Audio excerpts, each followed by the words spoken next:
The legend lives on from the Chippewa on down of the big lake they call Gitchagumi. The lake, it is said, never gives up her dead when the skies of November turn gloomy. With a load of iron ore, 26,000 tons more than the Edmund Fitzgerald weighed empty. That good ship and true was a bone to be chewed when the gales of November came early. The ship was the pride of the American side, coming back from some mill in Wisconsin. As the big freighters go, it was bigger than most, with a crew and good captain well seasoned, concluding some terms with a couple of steel firms when they left fully loaded for Cleveland.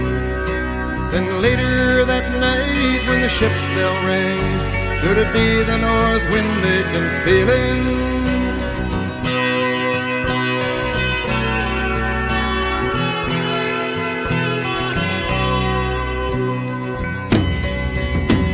The wind in the wires made a tattletale sound, and a wave broke over the railing. And every man knew, as the captain did too, 'twas the witch of November come stealing. The dawn came late and the breakfast had to wait when the gales of November came slashing. When afternoon came, it was freezing rain in the face of a hurricane west wind.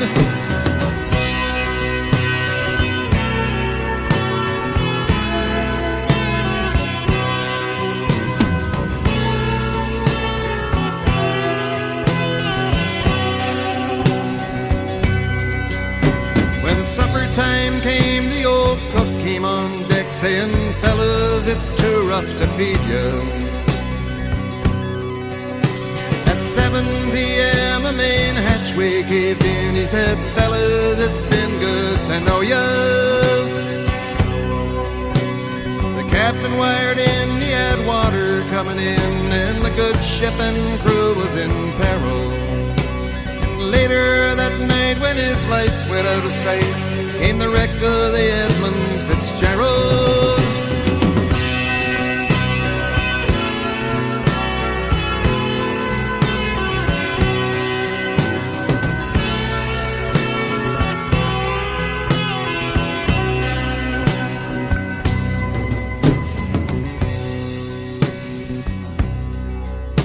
Does anyone know where the love of God goes when the waves turn the minutes to hours?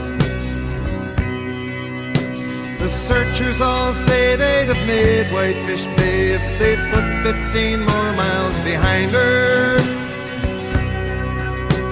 They might have split up or they might have capsized. They may have broke deep and took water.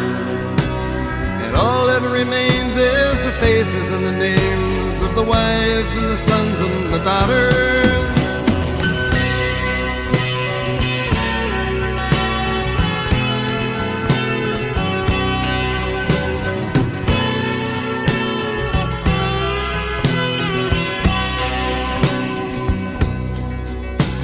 Lake Huron rolls, Superior sings in the rooms of her ice water mansion. Old Michigan steams like a young man's dreams. The islands and bays are for sportsmen. And farther below, Lake Ontario takes in what Lake Erie can send her. And the iron boats go, as the mariners all know, with the gales of November remembered.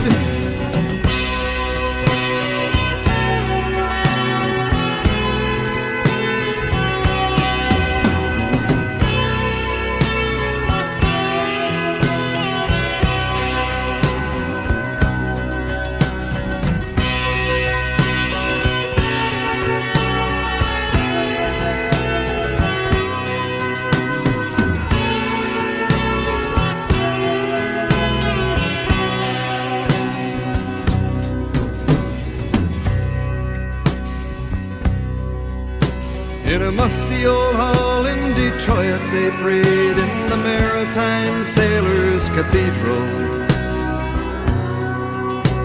The church bell chimed till it rang 29 times for each man on the Edmund Fitzgerald.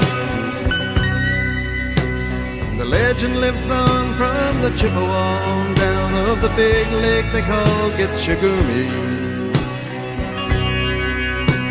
Superior, they said, never gives up her dead when the gales of November come early